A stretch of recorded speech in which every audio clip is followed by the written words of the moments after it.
Guillaume. Bonjour, Alexis. Comment ça qu'on est séparés comme ça, là, donc? Ah, c'est triste d'être séparés ainsi, mais c'est parce que je suis en isolation présentement, parce que je pars dans 2 semaines pour l'Arctique canadien en expédition. On dirait pas plus isolement? Ouais, je pense que ce serait un meilleur terme. Oh. Ok, parfait. On va recommencer. Okay.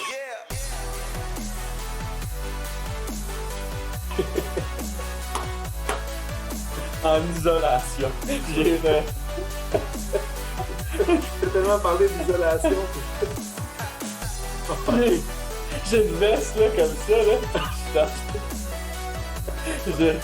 J'ai dans l'isolement avec une veste. Mais ouais, ok, on va recommencer.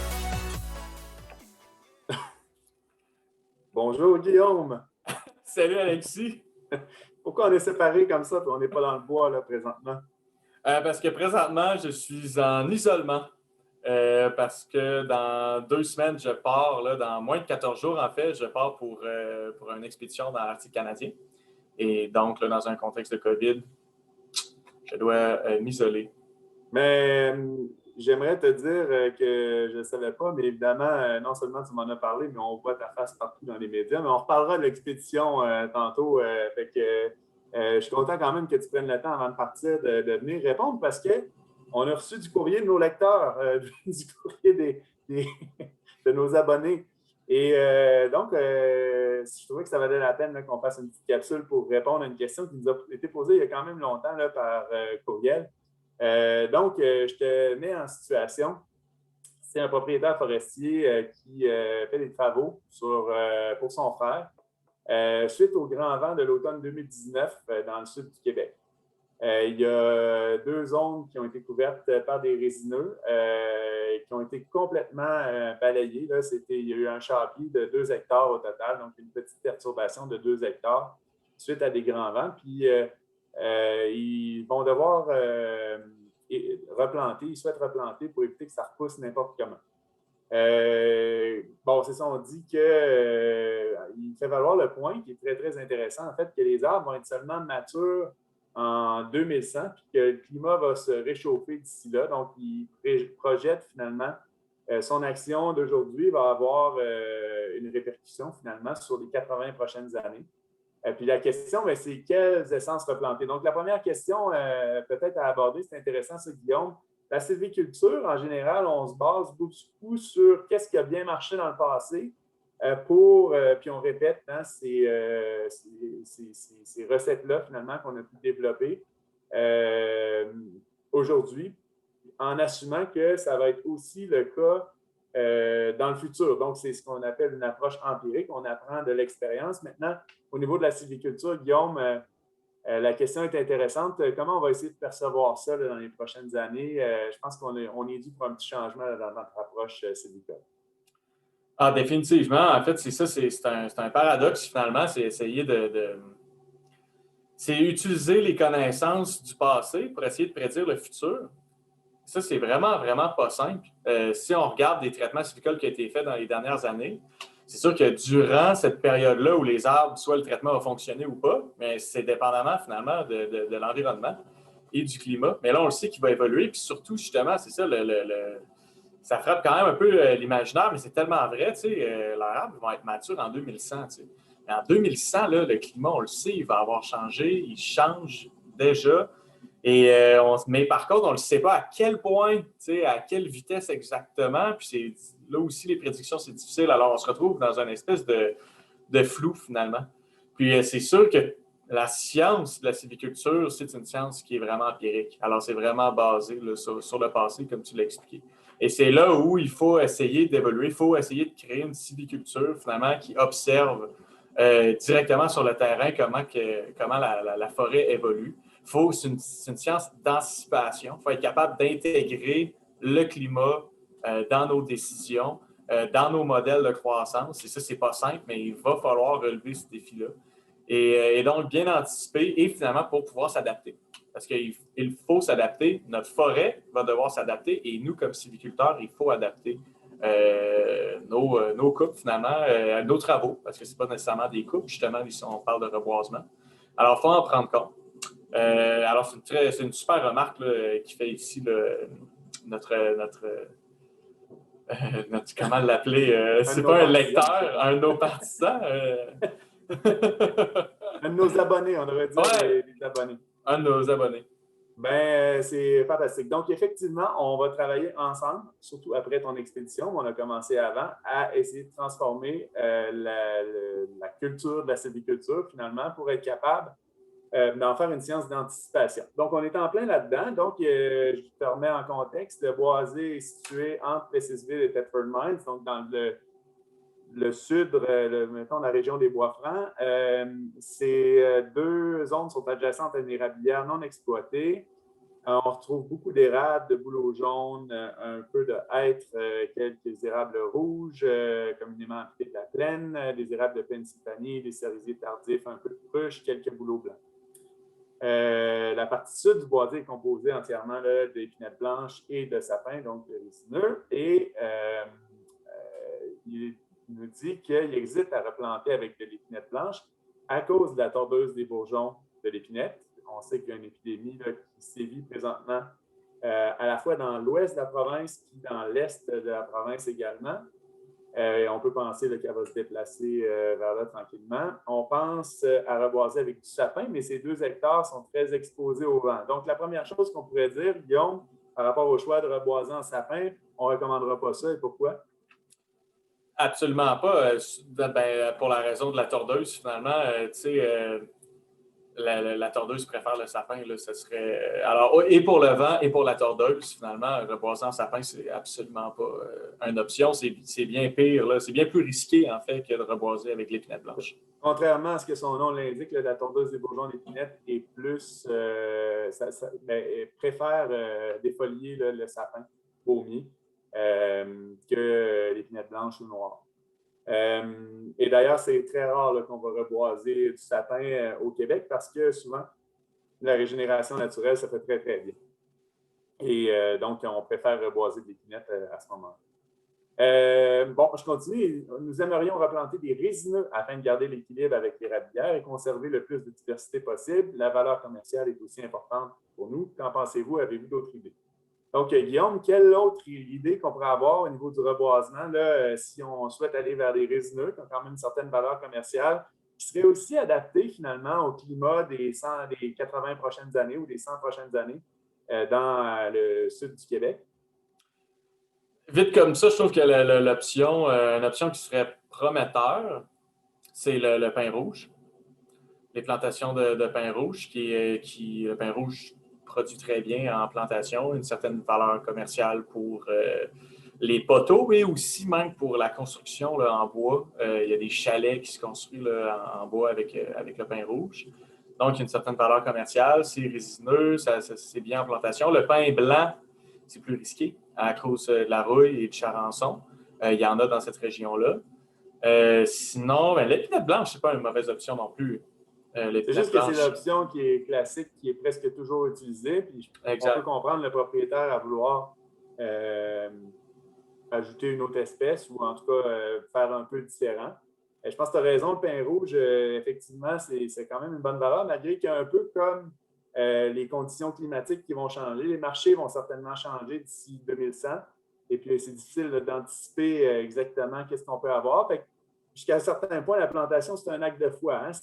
On plante aujourd'hui, puis on va voir qu'est-ce qui va se faire avec ça. Entre-temps, ce qui est vraiment intéressant, c'est qu'on a des arbres quand même, puis que les propriétaires vont pouvoir profiter de la présence de leurs arbres sur le terrain. Le pin rouge se retrouve quand même dans sa distribution beaucoup plus au sud que la région, par exemple, de Thetford Mines. Donc, il n'y a pas de problème, là, je dirais, à l'adaptation au climat futur. D'ailleurs, c'est une espèce qui est quand même bien résistante à la sécheresse. Parmi les plantations, Guillaume, souvent ces plantations-là sont un peu, je dirais, homogènes. Ça a un couvert qui est très, très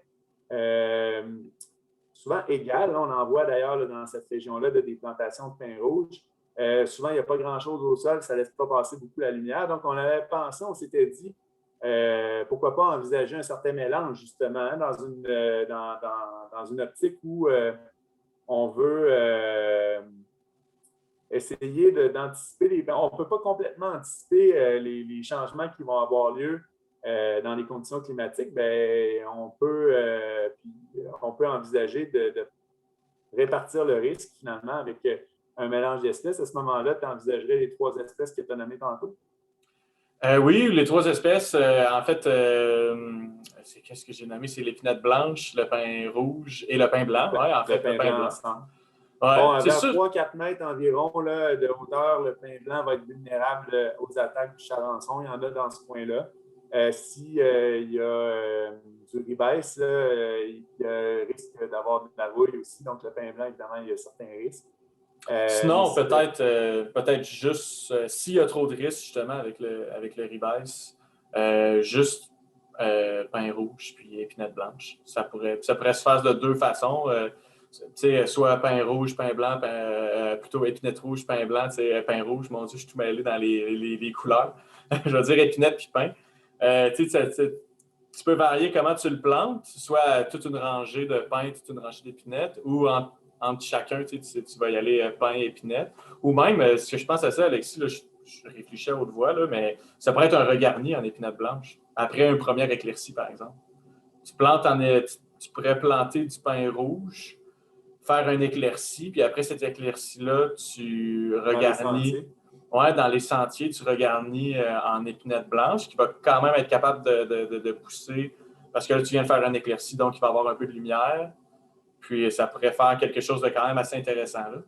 Tu développerais déjà là, une structure irrégulière dans le peuplement très, très tôt, là, bien avant 2100. Donc, donc l'idée de base, c'est que ce qui est intéressant, c'est qu'il y a une réflexion du propriétaire forestier qui est intéressante. On voit à quel point en foresterie, on doit se projeter dans l'avenir. Ce qui est le fun aussi, c'est qu'on considère d'autres options que toujours reboiser la même espèce, là, qui est notre fameuse épinette blanche.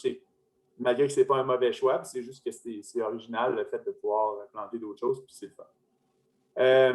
Donc, c'était ça pour le courrier de l'abonné. Merci pour les questions. C'est super intéressant. J'espère en tout cas que les réponses vont avoir aidé un peu. Puis évidemment, on pourra rester en contact s'il y a d'autres questions. Désolé de tout le temps que ça nous a pris avant de répondre. On a été occupés par le lancement de nos projets. Puis d'ailleurs, parlant de projet, Guillaume, tu as un gros projet qui s'en vient. Tu vas faire une expédition. Veux-tu nous parler d'abord du trajet, puis après ça, tu vas avoir plusieurs petites questions à poser. Bref, c'est la traversée complète du Canada dans son axe nord-sud. Alors, on part de l'Arctique canadien, proche de l'île d'Ellesmer, enfin en plein cœur de l'île d'Ellesmer, qui est là, notre grosse île la plus nordique, là, dans notre bel archipel arctique. C'est elle qui est au bout, qui est très proche du Groenland d'ailleurs. Hein. Et c'est ça, nous, on va skier directement sur la banquise là, pendant 80 jours avant de faire une transition en canot à la petite communauté de Joe Haven, qui est une communauté là, inuit. Encore une fois, là, on est encore au Nunavut à ce moment-là. On fait une transition, on fait un autre 80 jours de canot pour traverser, rentrer dans le continent, remonter des rivières, atteindre des chaînes de lacs, etc., qui vont nous amener finalement au nord de la Saskatchewan, où là, on va faire une transition en vélo, où là, on va faire le dernier 4000 km là, en vélo pour se rendre jusqu'à Pointe-Pelée, qui est finalement le point le plus au sud là, du Canada, alors qui est en Ontario, finalement. Quelle incroyable aventure, c'est ça. Et donc, ce qui est intéressant, c'est que, bon, il y a toutes sortes de volets hein, dans votre aventure. D'ailleurs, je tiens à souligner que tu es sur le Zoom de ton collègue Nicolas Roux qui va t'accompagner tout au long du périple, mais que tu n'es pas Nicolas Roux. Non, je m'appelle Guillaume. Tu n'as pas changé ton nom. Non, exactement.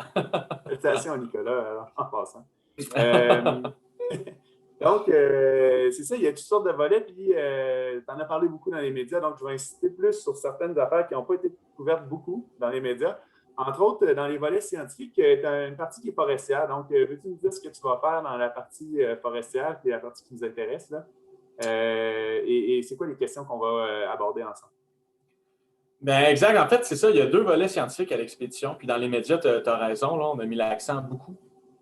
Avec le projet, en passant, ça s'appelle Expédition Accord. Là, tu sais, évidemment, Expédition Accord 2021. Et ça, c'est le volet là, qui a été mis de l'avant. Je ne sais pas pourquoi ça donne comme ça, là, parce qu'en fait, c'est des découvertes surtout là, qui voulaient couvrir le côté vraiment sciences humaines, parce qu'on fait de la recherche là, en sciences de la santé. Mais on continue, finalement, le volet qu'on a déjà commencé ensemble en 2018, parce que Expédition Encore, ça a commencé en 2018, finalement. Il y a d'ailleurs un super beau reportage là, de la Semaine verte sur cette partie-là. Et ça, en vedette, toi et moi, justement. Justement.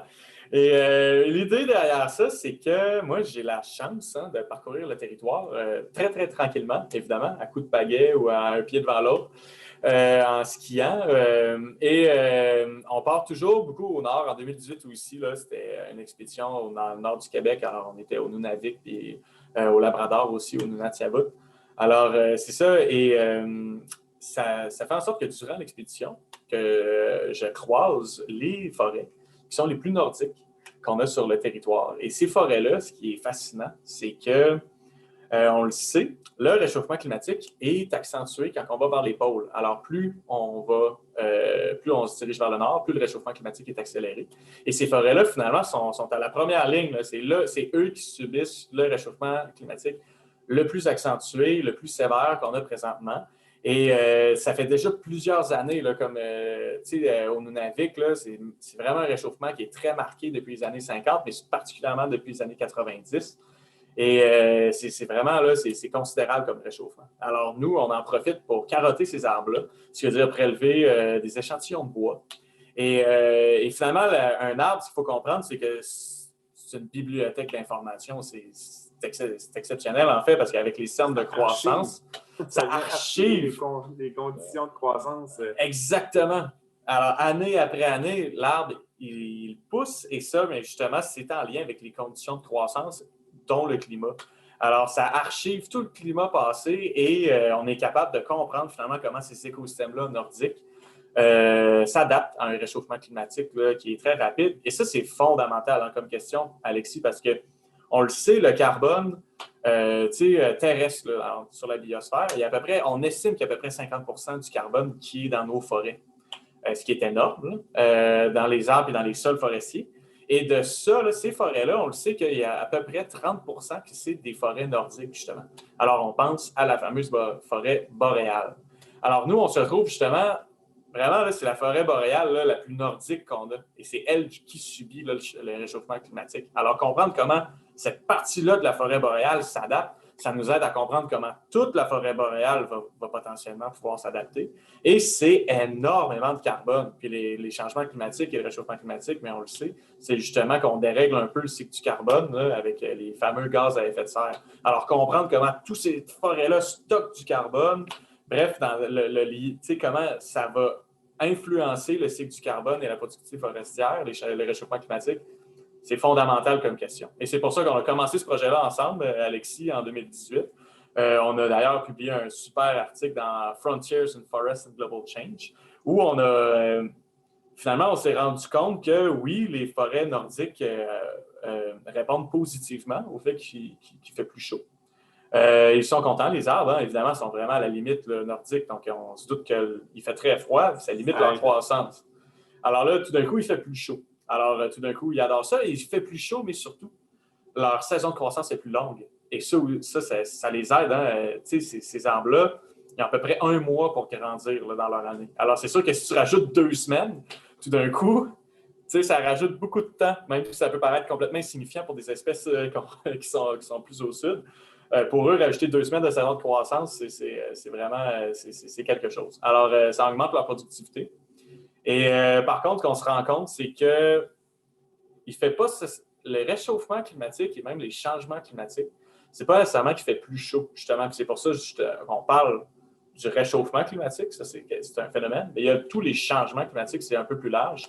Et avec les changements climatiques viennent aussi plus d'événements sévères, des événements climatiques finalement là, ponctuels, mais qui sont sévères comme des sécheresses. On parle énormément des sécheresses.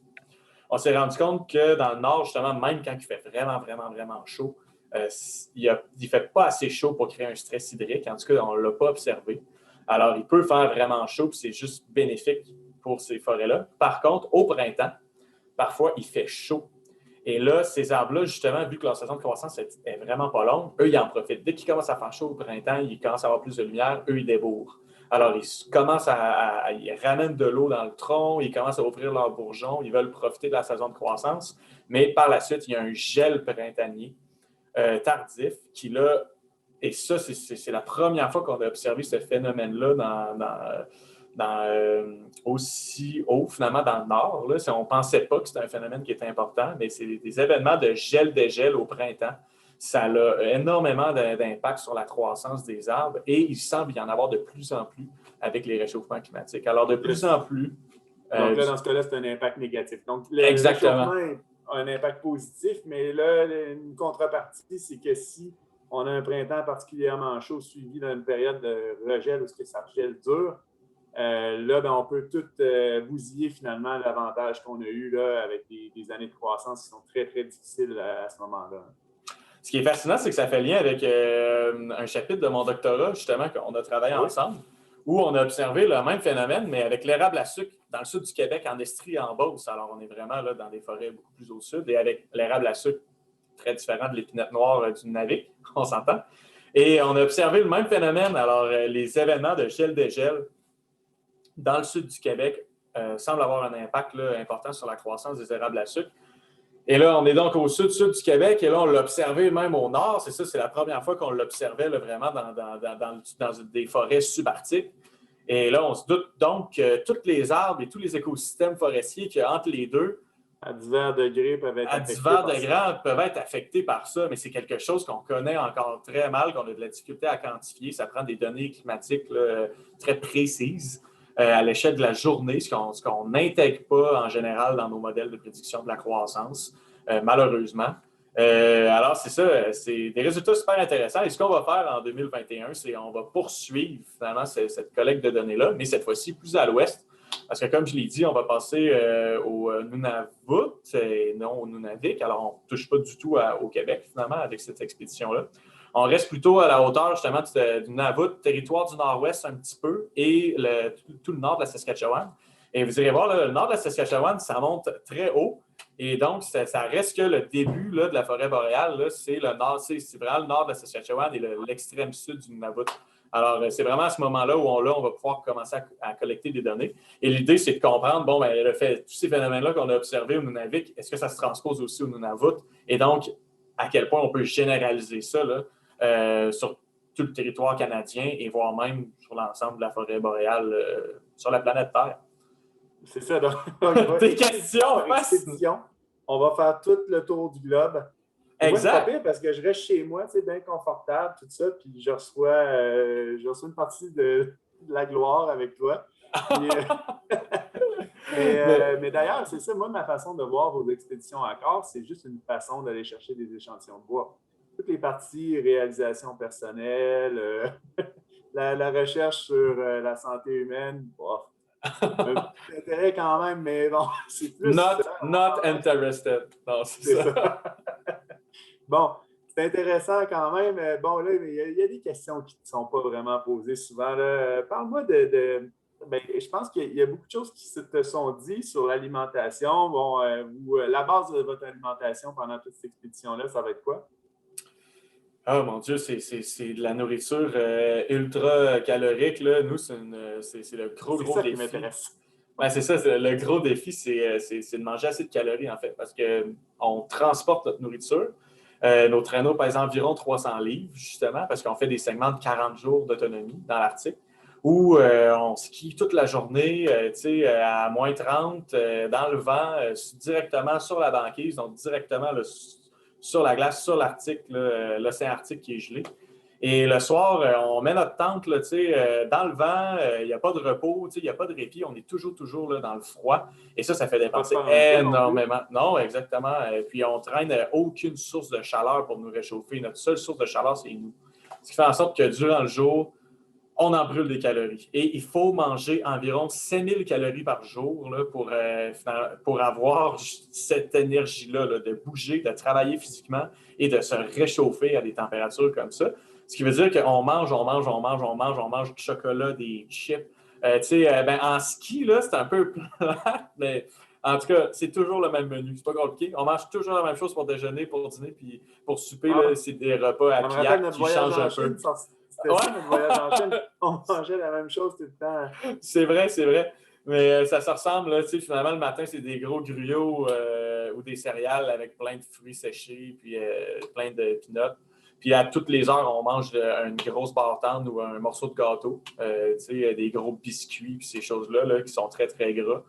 Au midi, c'est des ramen avec du saucisson puis du fromage. Après ça, on continue tout l'après-midi à skier. À tous les heures, on mange un morceau de gâteau, un morceau de biscuit ou une barre tendre. Puis après ça, le soir, là, c'est un souper un peu en 3 services. Là, on a des chips. Après ça, on a notre repas à pillac où on met du saucisson et du fromage pour augmenter encore les calories. Et après ça, on a un dessert avec d'autres chocolats. Et tout ça en buvant de l'huile aussi. On boit de l'huile à la bouteille là, durant le jour. Ouais. Quelle sorte d'huile? L'huile d'olive ou... Non, l'huile d'olive, là, tu feras le test, là. Prends-toi un shooter d'huile d'olive, là. C'est c'est méchant. Ah, Non. c'est méchant au bout. On prend de l'huile de canola. Okay. C'est quand comme même bon pour la santé, c'est bon. En plus, ouais, je le recommande à tout le monde. Prenez des shooters d'huile une fois de temps en temps quand vous manquez d'énergie. Et c'était une grosse partie de la préparation de l'expédition, c'était de prendre du poids d'ailleurs. Comme là, moi, j'ai pris 15 livres. Moi aussi, j'ai pris du poids pour toi, Guillaume. Ouais, on s'entraide. Ouais, mais c'est ça, étant donné qu'on va, malgré tout ça, on va finir par gruger là, dans nos réserves. Alors, une bonne partie de la préparation physique, c'était de manger comme un gros cochon. Puis j'ai pris 15 livres. Nicolas, mon collègue, a pris 30 livres. Dans les derniers mois. Alors, c'est ça, là, c'est de prendre de la masse. Ça te garde au chaud, ça donne de l'énergie. Bon, mais là, c'est ça, il y a une partie de l'alimentation dont tu n'as pas parlé puis qui m'intéresse plus que le reste, c'est que dans certains de vos repas, vous ajoutez un supplément qui sont des crottes de fromage écrasées. Est-ce que je me trompe? Non, c'est très vrai, ça. Mais c'est parce que, écoute, on pourrait tellement parler longtemps. Ça fait partie des milliards de trucs qui existent en expédition, des centaines de détails. Mais les Cheetos, là, des sacs de crottes de fromage, c'est l'aliment ou en tout cas un des aliments qui contient le plus de calories pour son poids. Et les gens d'extrême... On salue tous ceux qui sont en train de nous écouter, en train de prendre leur apéro avec des crottes de fromage. Des crottes de fromage, mais c'est vrai. Alors, quand tu broies des crottes de fromage, nous, on mange 200 grammes de crottes de fromage, qui est quand même beaucoup de crottes de fromage. On saupoudre tous nos repas avec ça. Puis ça nous rajoute 500 calories. 500 calories. 200 grammes bon, de mais c'est ça, qu'est-ce que ça goûte? C'est-tu bon d'ajouter des crottes de fromage comme supplément dans un repas? Ah ben, c'est ultra salé. Alors, c'est ça, malheureusement, là, c'est vraiment trop salé. mais c'est super bon. En fait, là, ça fond. C'est fou. Mettons là, pour une personne comme moi, combien d'exercices faudrait que je fasse pour être capable de justifier, d'essayer ça un jour, d'intégrer des crottes de fromage à mon repas en saupoudrant? Je vois, il n'y a rien qui justifie ça autre que le camping d'hiver. C'est pas justifiable, hein? C'est ça. Dans un mode de vie. C'est la seule chose qu'on peut faire. Dans un mode de vie sédentaire, là, dans le confort d'une maison, là, injustifiable. Non, parce que pour justifier ça, c'est qu'il faut que tout ton métabolisme roule à vitesse. Nous, c'est ça, vu qu'on est toujours dehors, notre cœur va plus vite. Tout notre métabolisme s'adapte au fait de fournir beaucoup plus de chaleur. Parce que l'activité physique, oui, ça fait qu'on brûle beaucoup de calories, mais on pourrait rien faire. Là. On pourrait juste marcher super tranquillement en tirant rien. Juste le fait que tu es à moins 30, plein vent dans l'Arctique, il faudrait manger énormément là, pour ne pas perdre de poids. Là. C'est surtout ça, finalement, qui fait en sorte que... Alors, je te dirais que si tu veux manger comme ça, il faut que tu ailles faire du camping d'hiver. C'est la seule... Camping d'hiver. Okay. En camping d'hiver, c'est all you can eat. Tu peux manger tout ce que tu peux. Il n'y a aucune chance que tu manges assez, que tu manges trop. Tu ne peux pas trop manger. C'est de toute beauté. Ça peut-être une deuxième raison que je vois maintenant à faire l'expédition, en plus des carottes de bois. Puis cette année, on carotte. Là. Alors, c'est des carottes qui sont à peu près grosses comme ça. Là.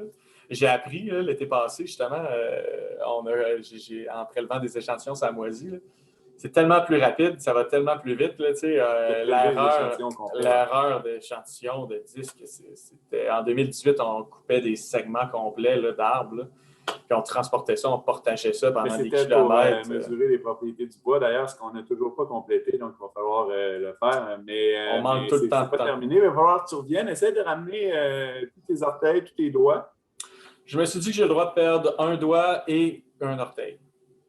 Essaye de ne pas le faire quand même. Ou ton nez aussi. Il y a le nez qu'il faut que tu protèges. C'est plus facile à protéger. C'est plus facile, le nez? Ouais, le visage, ça, c'est vraiment assez facile. Ça, avec un peu de technique, ça se fait bien. Quelle longueur va avoir tes cheveux quand tu vas revenir? Sûrement long, là. Pour ceux qui me connaissent, j'ai pas eu les cheveux courts depuis le début du cégep. Alors, c'est la première fois que je te vois comme ça. Ça me fait bizarre.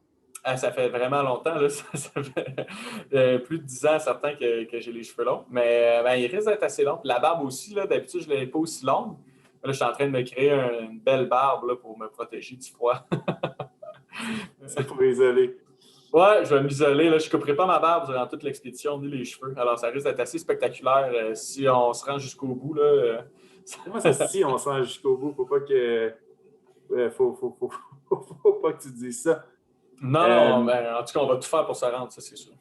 C'est bon, excellent. Nous autres, moi, je suis chanceux. Je fais partie des privilégiés qui vont avoir des petites nouvelles de toi de temps en temps par téléphone satellite, par texto. Exact. C'est vraiment super, Guillaume. J'espère que tu vas revenir à temps pour nos cours de fondement de la foresterie. Puis le stage, je pense que ça va être trop tard, mais en tout cas, ça va être intéressant de suivre tes aventures. D'ailleurs, tu allais dire, je pense que les gens peuvent suivre tes aventures quand même. Oui, expéditionencore.com sur le site Internet. Tout le monde peut suivre en direct là, notre position. Et aussi, vous pouvez vous abonner à une infolette là, où vous allez recevoir de nos nouvelles finalement là, à toutes les semaines. Alors, c'est une façon en plus de nous encourager là, parce que c'est des expéditions avec des budgets astronomiques et on a toujours besoin finalement de gens qui nous encouragent puis qui embarquent, là, puis, qui embarquent avec nous dans l'aventure. Alors, c'est pour 25 nous, ça nous permet justement de réaliser ce projet-là. Puis en plus, ça vous assure d'avoir des nouvelles de nous toutes les semaines. Avec même des photos. Là, après quelques semaines, on va être capable d'envoyer des photos. Voilà. Wow, fantastique, Guillaume. Merci d'avoir pris le temps. Profitez-en bien. J'imagine que tu dois être fébrile et avoir hâte. Là, les prochains jours ne seront pas faciles dans le confinement, mais c'est ça, ça doit être bizarre, en fait. Peut-être qu'on peut conclure là-dessus. Moi, j'ai l'impression qu'une expédition comme ça, tu vas, t'es fébrile, t'as hâte. Puis à un moment donné, quand tu vas arriver là-bas, il y a des moments que ça va être dur, puis tu vas surtout avoir hâte de finir, finalement, de compléter. C'est quelque chose d'un peu paradoxal là-dedans. Ah, complètement. Ça va être les premiers jours, là, c'est là où ça va passer. Ça va être très difficile. On l'anticipe. Il n'a pas fait froid cet hiver dans le sud. On n'est pas du tout présentement là, adapté au froid. Là, je suis en confinement, je reste chez moi. Puis là, du jour au lendemain, on va débarquer sa banquise. Il fait moins 30. Puis avec le vent, c'est ressenti moins 50. Il va faire vraiment froid. Là, puis là, notre corps est vraiment pas prêt. Alors, les 2 premières semaines, le gros défi est là. Parce qu'en plus, il faut reprendre toute la routine. Le camping d'hiver comme ça, là, c'est une routine. C'est une chorégraphie. C'est pas compliqué, c'est une chorégraphie. Là. C'est des gestes chorégraphiés. On sait toujours quoi faire. C'est la même routine jour après jour. Mais là, c'est de reconstruire cette routine-là sans faire d'erreur, sans échapper ta mitaine, sans avoir un petit bout de peau, sans avoir trop chaud aussi. Hein, parce que si tu avais trop, tu as trop chaud, là, tu te mets à suer. Tes lunettes deviennent embuées, ils gèlent automatiquement, tu ne vois plus rien du reste de la journée. Puis là, tu viens avec le dos tout mouillé, tu arrives le soir, tu ne peux pas te réchauffer. Alors, c'est juste, tu mets plus de linge, puis tu sèches tranquillement, mais c'est super long. C'est difficile de dormir aussi parce que même si dans ton sleeping, moins 40, tout ton visage, etc., ça reste qu'il fait vraiment froid. Alors, au début, là, le corps, il ne trouve pas ça drôle. Tu n'as pas l'appétit pour manger suffisamment. Parce que là, présentement, je ne mange pas 7000 calories par jour. Là. On s'entraîne à manger, puis j'ai mangé, mais reste que du jour au lendemain, tu ne peux pas te mettre à doubler ce que tu manges dans une journée. Alors, c'est vraiment là, les 2-3 premières semaines, c'est un stress. C'est vraiment un stress important sur le corps et sur le système. C'est pour ça d'ailleurs qu'on est suivi là, par des chercheurs là, de l'Université Laval puis de l'UQAM, l'Université de Québec à Rimouski. Parce que c'est intéressant. Là, mais après ça, là, si on passe les 2 premières semaines, pas aussi intéressant. C'est intéressant comparé aux carottes d'âme, mais. Non, c'est ça. Mais c'est ça. C'est vraiment là que ça passe ou ça casse. Il ne faut pas faire d'erreur, il faut rester en contrôle, pas rien se geler. Puis après ça, tu as la routine, puis il va faire de plus en plus chaud parce qu'on se dirige vers le sud. Alors, il va faire de plus en plus clair aussi. Nous autres, mi-avril, là, il fait clair 24 heures sur 24. Alors, on commence mi-mars, il y a à peu près 10 heures de clarté. Mi-avril, là, il fait clair tout le temps. Pendant plusieurs semaines, là, avant, parce qu'on reste quand même vraiment dans le nord pendant longtemps. On avance juste à peu près à 20 km/h par jour. Alors, c'est long là, à traverser l'Arctique canadien. 20 km par jour, pas 20 km/h par jour, 20 km par jour. 20 km par jour, exact. Puis, alors, c'est ça, là, bref, c'est ça va être super intéressant. Faut que ça se passe bien dans les premières semaines, puis après ça, on va avoir notre temps d'aller, notre routine. Les conditions vont devenir de plus en plus faciles, puis ça devrait bien aller. Bien, excellent. Si tu as besoin d'une source de réconfort, puis dans ton sac de crottes de fromage pendant les 2 premières semaines. Exact. La seule source de réconfort que vous allez avoir. Puis après, ça va être différent. Les autres, là, ce qui va devenir plus compliqué, c'est de gérer la fonte, parce que là, on va continuer à skier sur l'Arctique pendant que l'Arctique fond. Alors là, ça va être les défis, ça va être moins métabolique, je pourrais dire, ça va être moins comme de s'adapter au froid, puis de connaître notre routine, etc.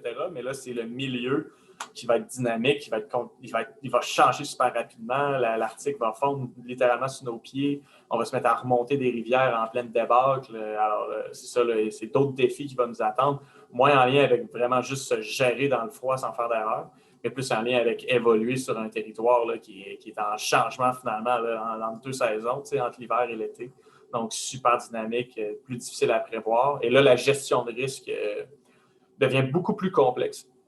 Mais c'est plein de beaux défis qui nous attendent. Ben oui, je pense que vous êtes vraiment prêts. On a vraiment hâte de suivre ces aventures-là. J'ai hâte que tu nous montres tout ça. Puis s'il te reste 2-3 minutes à un moment donné, rendu dans la partie forestière, si tu veux nous filmer des capsules pour le cours de fondement de la foresterie ou tout autre cours, ben, gêne-toi pas, hein? On est preneurs. C'est sûr, je te fais une capsule, la recherche en expédition, puis on va se trouver un beau peuplement d'épaisseur à lichen, puis on va avoir une belle capsule.